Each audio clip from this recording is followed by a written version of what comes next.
Enche esse lugar. Enche o nosso coração, enche a nossa vida. Quando a gente se sente fraco, o tema dessa pregação é renovar-se para renovar. É você ter coragem de olhar para si e ver o que você tem para mudar. E aí, você renovar as outras pessoas ao seu redor. Eu sou psicólogo e sou músico também.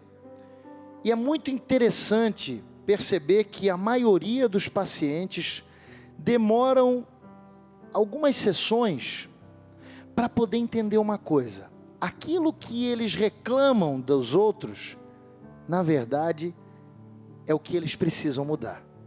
Porque se a gente for observar mesmo lá no fundo, o mundo, ele não é uma janela. O mundo, ele é um espelho. A gente olha para o outro. Se o teu interior, você está muito triste, você começa a dizer, nossa, como está tudo triste, né? Então, o que está acontecendo no mundo reflete em você, mas o que você vive e como você interpreta o mundo, reflete na maneira de você ver, na maneira de você viver, na maneira de você falar, cantar, enfim. Não é estar alheio ao mundo, estar alienado. A nossa fé pede renovação para a gente fazer o quê?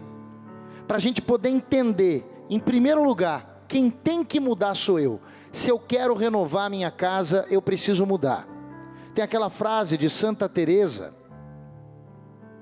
Madre Teresa de Calcutá, Santa Teresa de Calcutá, que diz, né? Você quer mudar o mundo? O jovem é isso, né? Pô, vão querer mudar o mundo, isso, beleza? Comece pela tua cama. Comece pela tua casa. Vá para casa e arrume sua cama. A gente precisa fazer o seguinte. A gente precisa olhar para a gente, ter coragem. Primeiro de se aceitar. E aí os 3 passos da renovação. Conhece-te, aceita-te, supera-te. 3 passos para a gente se renovar e renovar os outros na nossa volta. Primeiro, conhece-te. Ter coragem de se conhecer, ter coragem de olhar para si, ter coragem de encarar as próprias fraquezas. Uma pessoa, por exemplo, que perdeu alguém, que perdeu uma casa, que perdeu porque morreu, mas também pode ser uma separação, um término de relacionamento ou até um emprego. O luto, ele tem fases. E quando você se conhece, você precisa entender talvez essas fases um pouquinho, ou pelo menos saber dessas fases. A primeira fase é a de negação. A segunda fase é uma fase de revolta e de briga, de raiva. A terceira fase é uma fase de barganha. A quarta fase é uma fase de tristeza. E a última é a de aceitação. Para se renovar, para superar as perdas que você teve na vida, percebe bem, é muito difícil quando a gente conhece uma situação, quando a gente está triste, quando a gente está ali talvez até depressivo ou depressiva, você ou ansioso, ansiosa, você precisa primeiro de tudo se conhecer, conhecer o que você está sentindo e aí depois se aceitar, para depois se superar, com Deus, iluminado pelo Espírito Santo que renova tudo. E aí nessa fase do luto lá, voltando para as fases do luto, essa primeira fase é a fase da negação. Não pode ter acontecido comigo, isso não aconteceu, isso é mentira, não pode, ele não me deixou, não, ele não morreu, ela não morreu, não, isso não é verdade. É uma fase dificílima para quem está do lado, porque às vezes a gente erra muito querendo ajudar as pessoas, dizendo assim para elas, olha, faz o seguinte, seja forte, você é mais forte que isso. É muito importante a gente entender e ter empatia com o outro. Ter empatia com o outro é respeitar até mesmo a dor do outro e o momento e a fase que ele está. Porque às vezes a gente quer mudar o outro na marra. Não. Respira. Respira. Se acalma.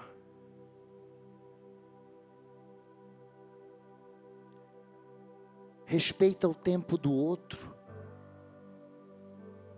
Respeita o seu tempo. Eu estou muito triste. Talvez você precisa passar por esse deserto. Talvez você precisa, deixa eu te dizer, passar por essa tristeza para se renovar. Conhece-te, aceita-te, supera-te. Aceitar a situação, não no sentido de eu não vou fazer nada com isso que está acontecendo. É se aceitar em que sentido? No sentido de dizer, isso é real. Para passar essa fase. Isso é real, aconteceu. Aí depois você pode se revoltar. Quantas pessoas começam quando perdem alguém, ou quando as coisas não dão certo na vida. A coisa não está dando certo na vida, a segunda fase do luto acontece não só no luto. Acontece em várias situações da nossa história. Que a gente começa a colocar a culpa em Deus. Começa a colocar a culpa nas pessoas, começa a colocar a culpa no patrão. Não, sabe por que está acontecendo isso na minha vida? Eu já sei. É porque o meu pai se separou. Minha gente, é claro, pode ter trauma, um evento traumático. Tanto que tem um transtorno de estresse pós-traumático. Existem situações que traumatizam, que te marcam. Mas não é porque uma situação te marcou que você não vai superar. O próprio Sartre, que é um filósofo existencialista, ele diz o seguinte: o que importa não é o que os outros fizeram de mim, mas o que eu fiz com aquilo que fizeram de mim. A gente precisa começar a compreender que a gente precisa dar respostas ao nosso sofrimento. Cristo nos ensinou que era preciso carregar a cruz, e tem gente que quer ser cristão negando a cruz, dizendo, não, essa cruz não é minha não, essa cruz é do outro. Sabe o que aconteceu? Foi tudo culpa da minha mãe, foi tudo culpa do fulano, foi tudo... Você vai atender um casal, você vai conversar com uma pessoa, você vai... não, sabe o que é? Que é ele, sabe ele, é porque ele, é porque ela. E no final das contas, você vai olhando e vai entendendo que a pessoa não assume, não tem a autorresponsabilidade, não assume a própria vida. E daí quando a pessoa não se assume, quando a pessoa não assume os erros, ela não consegue se relacionar, ser empático, se colocar no lugar do outro e mais. Ela não consegue ser cheia de Deus. O Cristo, lá em Filipenses, dizendo, Ele, sendo Deus, se esvaziou e se tornou igual a nós em tudo, menos no pecado. Ele viveu o processo que a palavra grega chama, a palavra grega para esse processo é kenosis, é esvaziamento. Ele se esvaziou. Quando a gente quer amar alguém, numa discussão, a gente precisa entender que não é para ter razão, precisa escolher, ser feliz ou ter razão. Se a gente quer conexão com o outro, a gente precisa se esvaziar dessa gana que a gente tem de querer brigar, de querer ganhar, para a gente se renovar e renovar um relacionamento, seja com filho, seja com namorada, seja com pai.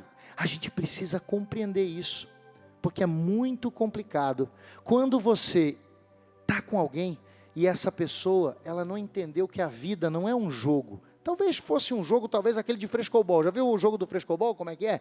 O frescobol é muito interessante. Eu moro lá em Balneário Camboriú, lá tem praia e o pessoal de vez em quando joga. É interessante. O tênis, o pessoal joga para quase matar o cara. O tênis, o ping-pong é assim. Você joga num lado para o cara não conseguir pegar. O objetivo do jogo é fazer o outro errar. Na verdade é meio isso. Você leva a ponto quando o outro erra. No frescobol é interessantíssimo, o pessoal está lá na praia, você está tentando jogar, e quanto mais a bola fica no ar, você joga para o outro acertar, você tenta, talvez relacionamento é isso, talvez a renovação é essa, talvez você precisa fazer isso consigo mesmo, porque você tem jogado a vida de um jeito e feito escolhas, de um jeito que é para você perder. Eu vou perder, porque talvez se eu perder, vai ter alguém que vai fazer algo por mim. Se eu perder, eu vou ter uma recompensazinha. Aquela pessoa pode me ajudar, aquele outro vai me ajudar. Então a gente começa a tirar a responsabilidade da gente mesmo e jogar no outro. Essa fase da raiva, se revoltar com Deus, brigar com Deus, e não consegue se renovar. Eu gosto muito. Aqui eu acho que na região aqui de Curitiba tem os monges trapistas. Eu tenho a impressão que aqui tem algum mosteiro trapista, depois se alguém puder me confirmar. Eu acho que tem aqui perto o mosteiro trapista. Eu gosto muito de um monge chamado Thomas Merton, um grande mestre espiritual. Ele tem vários livros, e ele me ajuda muito em muitas coisas. E o Thomas Merton, ele tem uma frase muito linda que diz o seguinte: a oração é a única forma de revolta que permanece de pé. A oração é a única forma de revolta que permanece de pé. Então não adianta brigar com Deus, não adianta brigar com todo mundo, não adianta brigar consigo mesmo. E oração, a palavra oração, ela é muito bonita, porque ela tem a ver com fala. Né? Do latim os oris é boca. Então você fala, é a ação da boca. Você está falando. Você está falando. Quanta gente que diz assim: eu não vou brigar, eu vou me calar. Quando a boca cala, o corpo fala.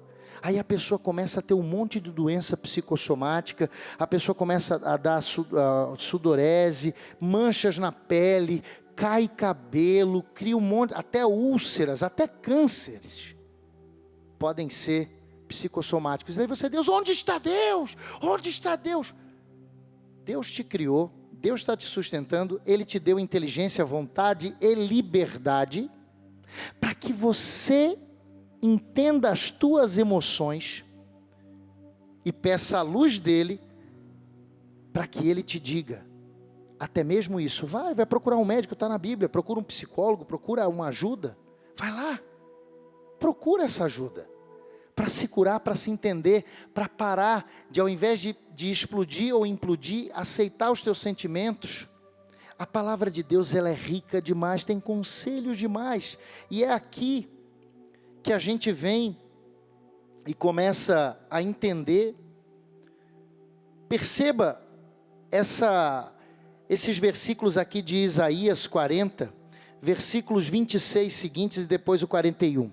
Eu separei aqui. Levantai os olhos para o céu e olhai. Quem criou todos esses astros? Olha aí o astro, está aqui, ó. Quem criou esses astros? E ali no final a gente tem as estrelas. Aquele que faz marchar um exército completo, e aquele que chama pelo nome, o qual é tão rico de força, dotado de poder, que ninguém falta ao seu chamado. Por que dizer então a Jacó, por que repetir a Israel: escapa meu destino ao Senhor, passa meu direito despercebido ao seu Deus? Como se, Deus não está me vendo? Deus não está entendendo o que está acontecendo comigo? Muitas vezes a gente fez isso. Gente, eu fiz um retiro. Eu vou ser muito sincero com vocês. Presta atenção aqui, ó. Se liga. Eu preciso ser sincero com você. Eu fiz um retiro de 4 dias de silêncio. Eu falei, primeiro dia, Deus não falou nada. Segundo dia, não falou nada. Gente, eu não sei rezar. 4º dia, eu falei, tu tá de brincadeira, meu amigo. Falei, gente, eu aqui num retiro, num negócio que os bispos rezam ali lá na Vila Cóstica, em Itaici, o negócio todo, né? Falei, gente, não vai acontecer nada. Eu fechei, eu peguei, me deitei. Eu me deitei. Ai, eu tô ficando velho. Eu me deitei. Adoro acampamento por isso também, mas lá era um retiro. Eu me deitei, comecei a olhar para cima e disse, tá bom, meu Deus, já que não vai falar comigo, eu vou me deitar. Me deitei. Lembra? A oração é a única forma de revolta que permanece de pé. Não falei mais nada com Deus, fechei meus olhos, abri de novo e comecei a olhar o céu. Daqui a pouco, olhando o céu, depois de 4 dias, Ele falou ao meu coração. O que Ele falou ao meu coração? Eu sou Deus que organizo zilhões de estrelas. Por acaso eu não iria organizar o teu atribulado coração? Aqui nessa tenda a gente tem todas essas estrelas. O Deus que organiza zilhões de estrelas, Eu quero dizer para você agora que não é por acaso que você ligou essa TV. Eu vou falar o que Deus falou ao meu coração naquele acampamento. Talvez você está assim, mas Deus não fala comigo, Deus não fala comigo. Eu não sei o que fazer. Eu quero dizer para você, Deus organiza zilhões de estrelas. Ele não vai organizar o teu atribulado coração? Vai. Ele acalma a tua tempestade. Ele organiza o teu coração. Mas Ele te deu liberdade. E Ele bate a porta. Você vai ter que abrir. Você vai ter que ter coragem de enfrentar a vida. Você vai ter que ter coragem de carregar a cruz para ressuscitar. Porque não tem ressurreição sem cruz. Vai ter que ter uma via sacra na tua vida. Mas depois essa via sacra, essa via crucis, vai virar uma via lutis. E aí você começa na terceira fase do luto e das perdas e da renovação. Você começa a entender e começa a querer barganhar com Deus. Tá bom, Deus, eu entendi que você falou comigo, mas então, sabe o que é? Eu posso, mas se eu fizer isso, você me dá tal coisa? Se eu fizer tal coisa, você me dá um carro? Não, Deus não é Papai Noel. Você se comporta bonitinho e depois ganha um presentinho. Não. Não é assim. Eu lembro da minha mãe, da galera das antigas, eu sei que você já viveu, se comporta, senão o Papai Noel não vem, viu, pessoal? Olha, fique bem bonitinho, o Senhor, Ele é rico em misericórdia, a sua misericórdia é infinita. O Senhor, Ele é Deus, Ele é maravilhoso, Ele é o Deus que organiza as estrelas e que nos renova. Então, deixa eu te dizer, o teu destino escapa ao Senhor? Não, se Ele tem as estrelas, é Ele que sabe, Ele conhece o passado, o presente e o futuro. Se dentro da gente, o passado, o presente e o futuro, ele é atemporal, ali é tudo misturado os tempos, no teu inconsciente é assim. O passado, o presente e o futuro, está tudo ali. Por isso que às vezes a gente tem aqueles lapsos, né? Parece que eu já vi isso aqui alguma vez. Deus, Ele é o Deus que te ajuda, que te pega pela mão. Se entrega.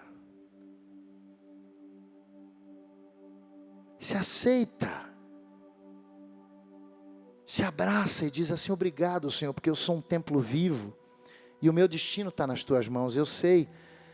Ainda que eu não entenda, eu sei que tu tens o melhor para mim. Ainda que eu não entenda, eu sei que tu tens o melhor para mim, meu Deus. Ele chama cada um pelo nome. O Senhor Deus. Por que não sabes, não aprendeste? O Senhor é um Deus eterno, olha aí. Ele cria os confins da terra sem jamais se fatigar, nem aborrecer-se. Ninguém pode sondar a sua sabedoria. Ele dá forças ao homem acabrunhado e redobra o vigor do fraco. Até os adolescentes podem esgotar-se.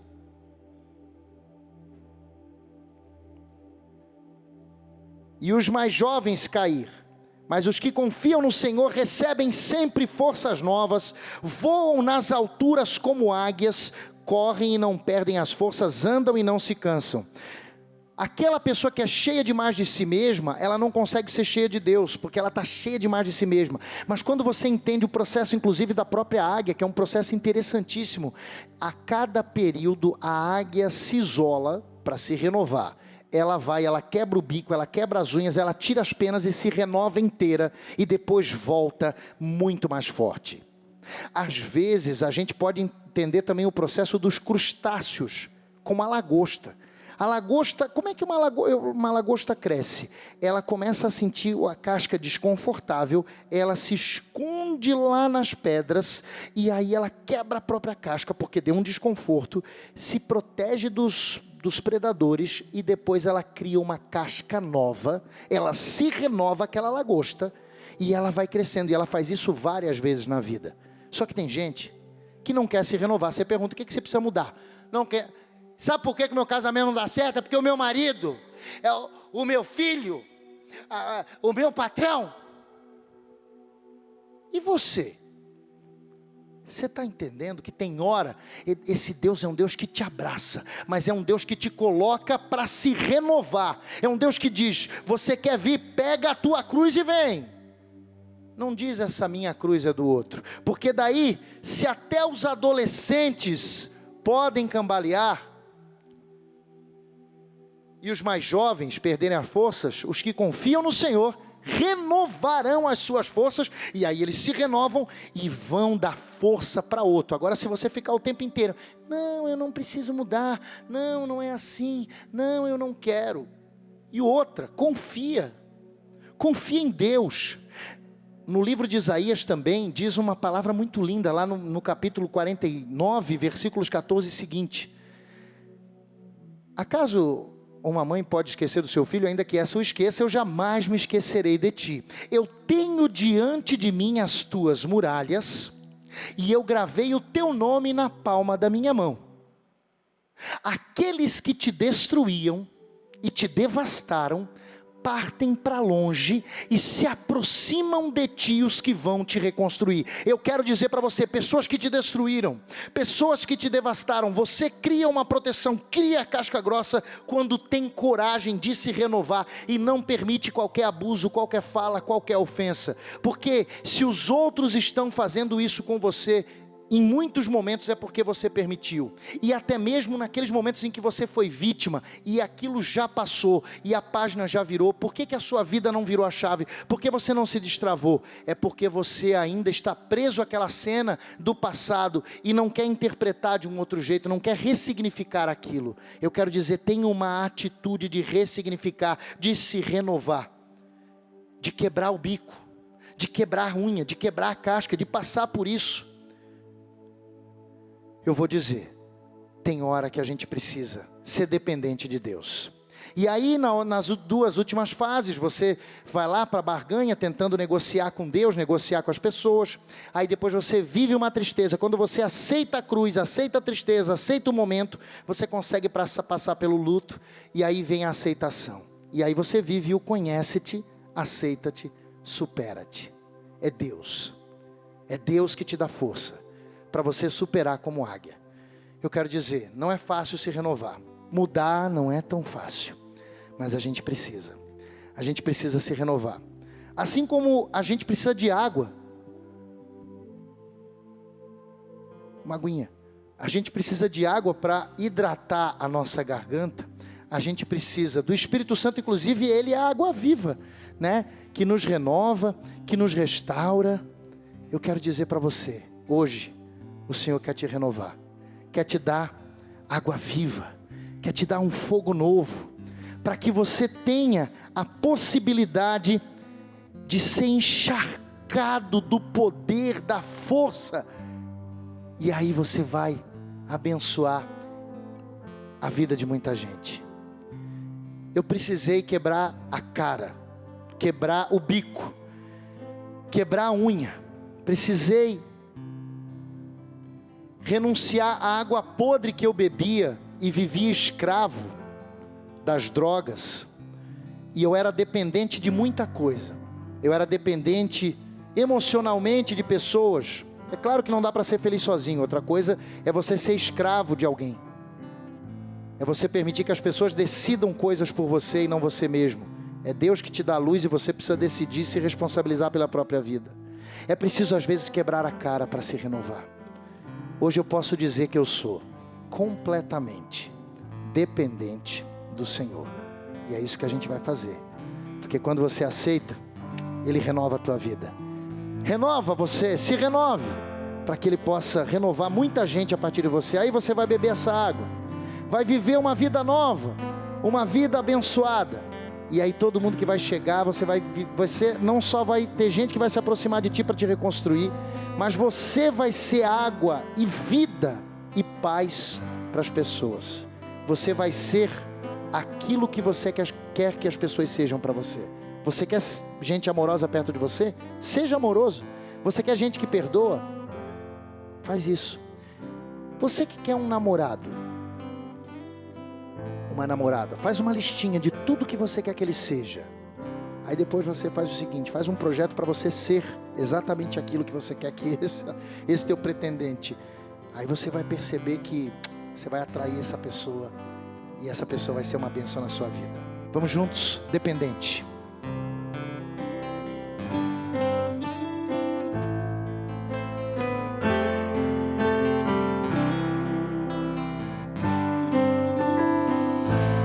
Lá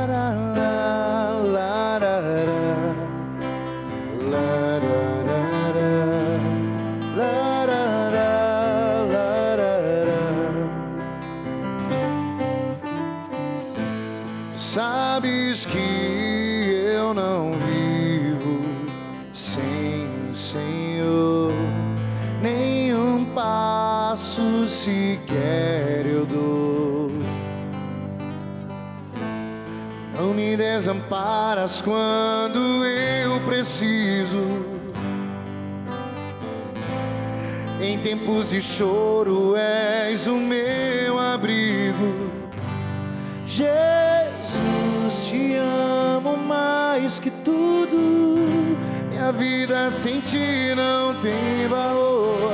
Sou como folha seca que o vento levou, sem rumo, sem destino.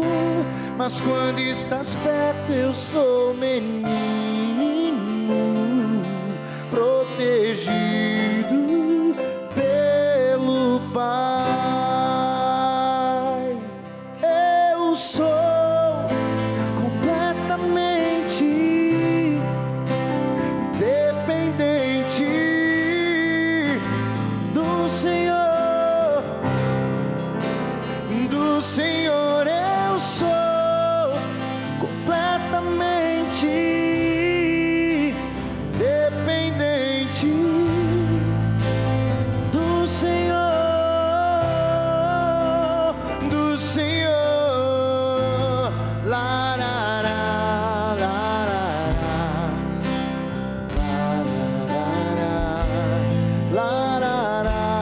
la, la.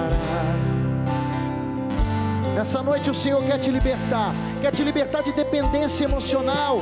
Às vezes a pessoa já terminou contigo, você não consegue se libertar. A pessoa te maltrata, a pessoa te violenta e você não tem coragem de denunciar para a polícia, se afastar dessa pessoa. Você tem relacionamentos abusivos e tóxicos e não consegue se libertar. O Senhor Jesus está te libertando nessa madrugada. Jesus está te libertando de vícios, Ele está te dando uma nova visão. Ele está te dando uma nova visão. Você que não consegue mais enxergar nada na sua frente, você que não vê mais sentido, Deus está te dando, está te renovando uma lente nova para você ver o seu próprio mundo, ver a sua própria vida, ver a sua própria história. Você não vai ser mais dependente de droga, você não vai ser mais dependente de vício nenhum, de gula, de preguiça, de ira. O Senhor, Ele está te libertando e está te dando vontade para poder lutar contra o que é errado, lutar contra os vícios e viver virtudes, ser uma pessoa equilibrada, viver a santidade, que é lutar contra o pecado e ser feliz de verdade. O Senhor está te abraçando hoje. Seja dependente dEle. Eu sou completamente dependente do Senhor. Vamos juntos então? Eu sou completamente dependente do Senhor, do Senhor.